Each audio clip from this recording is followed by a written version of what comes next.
All right, so today's training tips, we're going to go over the French contrast method. This one comes a little bit later in the Neo BJJ program. We use this traditionally in our specific programming, so we'll dive right in. So the French contrast method, this is also known as potentiation clusters. It's been around for quite some time, used a lot in Olympic sports to generate power. So why we use it with the Neo BJJ program? Obviously, as an athlete, we're trying to develop that rate of force, so that power, and we want to do it in the elite range. And this is one of the best methods you could use for that. I think it's probably the best. And then this method gives us a lot of things. It gives us the ability to work in a lot of different ranges. So if you were to think of like a back squat or shooting a takedown, you have that deep squat position, which we'd call the low range.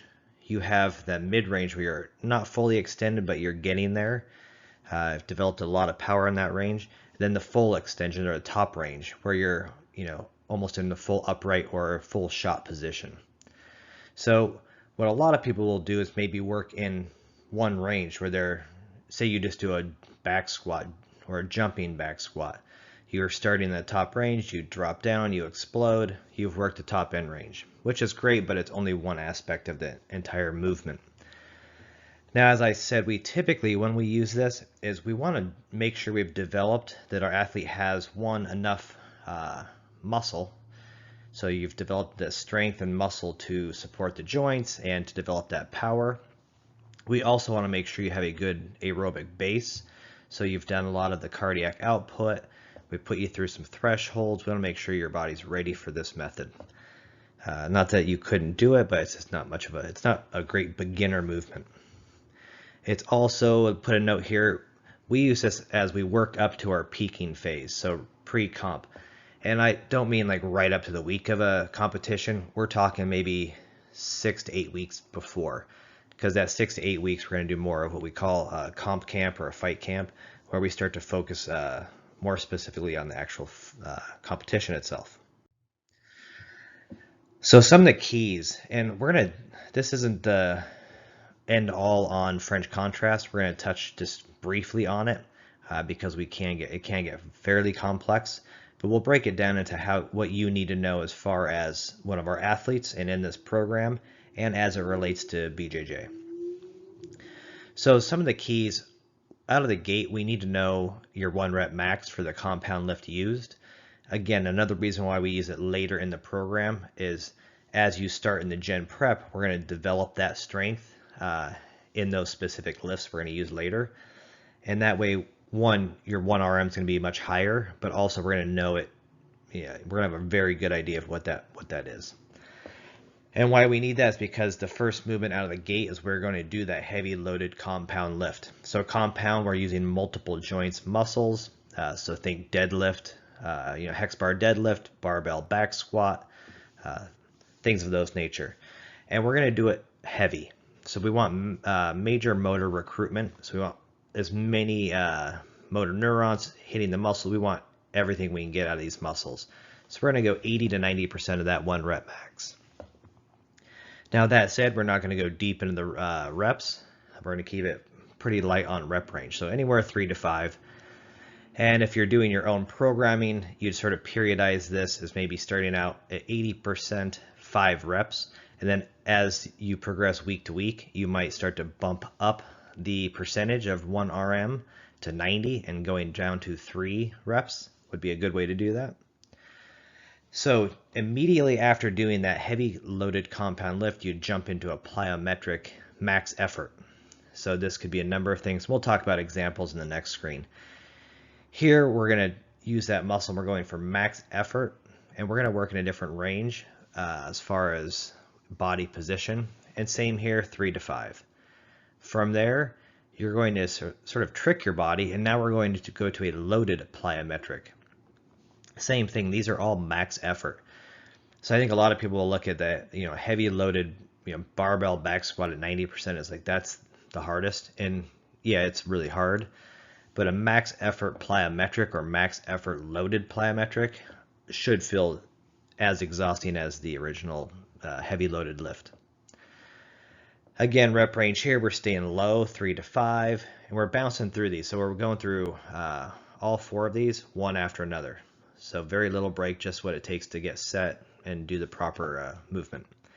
So after the loaded plyometric, you're going to go into I typically go into an assisted plyometric or sprints, anything you do that's light and you're doing max explosiveness.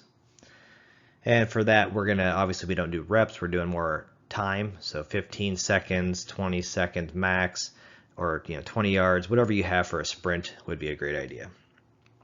So let me go to the next screen here. We can talk about it. So we're going to talk a lot about like body position and what we're working here. If you'll notice this original person here, this is a not top end because his knees are locked out. We don't want to do that, but slight bend in the knees, getting ready to do that movement. That is what we're looking for. So you've got this top end.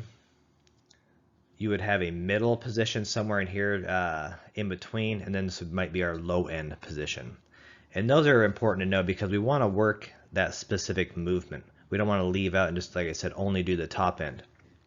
So for example, we have our heavy loaded compound lift. So for this example, we're saying the barbell back squat. Let's just do that. That's easy. So we're doing 80-90% 1 rep max. We're going to do 5 reps. We're going to start from our, obviously, the top position, all the way down to the bottom position, back up. So that's going to get maximum motor recruitment. We're getting the muscles all stimulated. Everything's firing off. We rack that weight. We go straight into what we'll do here is we'll do hurdle hops. We're going to get max effort out of those. Maybe we set up 5 hurdles. So again, we're starting from this top position in front of the hurdle. We drop our weight down. We explode up, very reactive. As soon as we go over the hurdle, our feet hit, we're going down, exploding again. So very quick feet, very explosive. After you've gone through the 3 to 5 hurdles, you would come back to the rack, and you could either strip it off from the 90% weight that you had to 30%, or I typically will have dumbbells just sitting there. It's faster and easier. And you would want this at your 30% 1 rep max. And maybe here, what we're going to do is we're going to go down to the mid zone. So we've worked top end, now we're going mid zone. So what you do here is, say you had the barbell back squat loaded at 30% your 1 RM, you would unrack it, get a good athletic stance, go down to that mid squat or mid zone, hold for a second or two, which would release that energy, and then explode up. Then reset, complete the 5 reps. So then you'd rack that. And then my favorite, and where did I see this? This was, shoot, I'll have to think about it and put it up there.